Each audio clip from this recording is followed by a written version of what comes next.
5 gum. Choose your experience. Choose your flavor.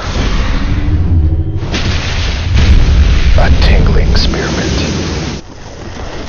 A cooling peppermint. 5 gum. Stimulate your senses.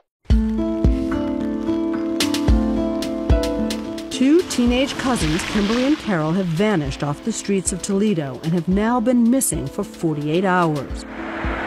I'm thinking at this point, like, something's happened. Police think the girls, ages 14 and 15, have probably run away and will most likely come home soon.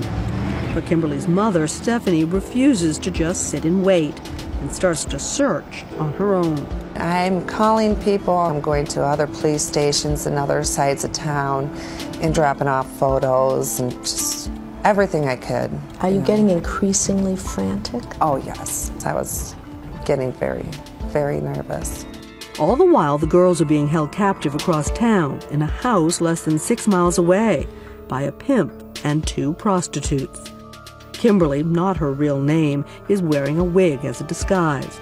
But she's agreed to tell us her story, a terrifying tale of how indoctrination quickly ends her innocence. Did you actually get new names, names that you were supposed to refer to yourself as? My cousin was Ambrosia, a type of flower or something, and mine was Heavenly. Yeah, and you'd have to introduce yourself, be like, "Hi, I'm Heavenly," you know, and then have a little saying, like, because I'm heavenly to be with her, I don't know. And it's like, I had to say that, and it was like, oh my God, I just felt so gross. They know their kidnapper as Daddy. He also goes by the name Machiavelli, after the legendary master of manipulation. What they don't know is his real name, Derek Willoughby. He has a long rap sheet for drugs and violent crime, including the alleged kidnapping and sexual assault of a minor that was never prosecuted. Did they provide clothes for you? Derek went out and he got, like, skirts, like what he likes to call shirts. They were like, nothing. And very provocative clothing. Yes, yes. How long are you a captive before you have to sleep with someone for money? It was the next day that all 4 of us went to a hotel, and the guy was going to pick one of us, and he picked me. Oral sex? Yeah. Vaginal sex? This is a sort of tender question, and you don't have to answer it, Kimberly, but were you sexually experienced before all of this? One time. That's all. I only did it one time. With a boyfriend? Yes, yes. So you weren't exactly a woman of the world? No, I wasn't at all. It hurt, you know, like, it hurt every single time. But I couldn't say nothing. I couldn't say ow, you know, because they're not thinking, you know, these prostitutes, you know, they do it all the time.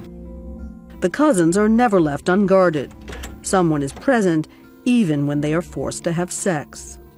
And they never let you alone with the customers? Oh, no, no. They were watching. I mean, it was so uncomfortable. Would they stay in the room and watch? Yeah. And sometimes the older prostitutes would even join in. And you had to do stuff with the girls, too. Oh, yeah, I had to do something with envy. That was so disgusting. That was like the worst part, really. In fact, it's common for adult prostitutes to supervise what's known as a seasoning period for young victims. Somebody is always walking her to the next date and walking her back. She comes back and she's locked in the apartment with other girls. University of Toledo sociologist Celia Williamson studies the sexual exploitation of teenagers.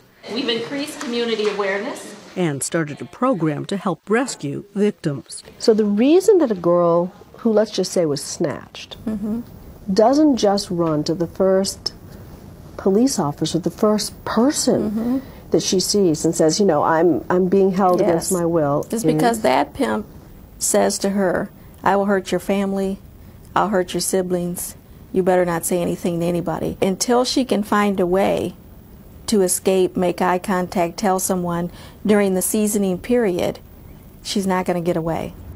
A 15-year-old high school freshman, not even old enough to drive, is now being schooled as a teen prostitute. So they're giving you the Sex 101 class? Yeah, they're just telling me what to do and what not to do, and like they can't touch you without paying more. They can't, no kissing on the lips, no hickeys, and they said that, just act like you're liking it, and I'm like, well, that's going to be hard, I didn't want to do any of this. I wanted to just knock them out and run. Among the hard lessons of Machiavelli's forced boot camp, how to evade police. Like, we had to do this obstacle course in the backyard with like cones, and we'd have to go under the swing set and hop over the fence. And when I did it, my face went like this and just whammed up against the fence. So did you do it in high heels for practice? No, but we had to wear those around the house. Had you ever walked in shoes like that before? Oh no. By day, the girls are held in separate rooms in the house. At night, they're taken to work at this strip of Toledo motels. Their forced labor earns up to $500 a trick for Machiavelli. Did any of the Johns ask you how old you were? No. They didn't care? No, they didn't care. They didn't care if I was 12. They just wanted something. And what was sick is that, like, one of them, my first time, he had a wedding ring on. And I'm like, oh my God. I mean, that's just wrong, I mean, you got a wife at home. You don't need to be doing that. Did you think you were going to make it out of there? Honestly, I probably gave up hope like the 5th day. I'm like I swear, like 10 times in 1 hour, I told my cousin that, don't worry, we'll make it out. You had to have hope for the two of you. Yeah. Just 2 of what's believed to be thousands of victims. What is your guess about how widespread this is based upon the research that you've done? Well, there has been estimates of a couple of thousand children in this country to over 100,000 children in this country. The FBI thinks it's the bigger number, 100,000 minors in America forced to trade sex for money. Right this minute, enough to fill the largest football stadium. And it's not a coincidence it happens in cities like Toledo. Look to those highways. These crisscrossing interstates can quickly carry a vulnerable teenager far from home.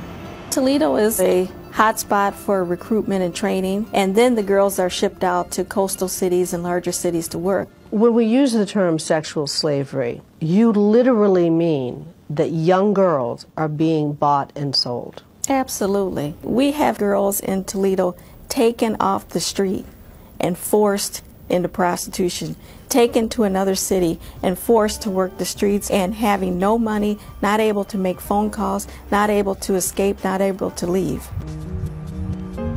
And that's exactly what's happening to Kimberly and Carol. After 7 days of captivity, a regular client, a truck driver, is recruited to drive the girls, along with Kashmir and Envy, out of state to a fresh set of customers, Machiavelli following close behind.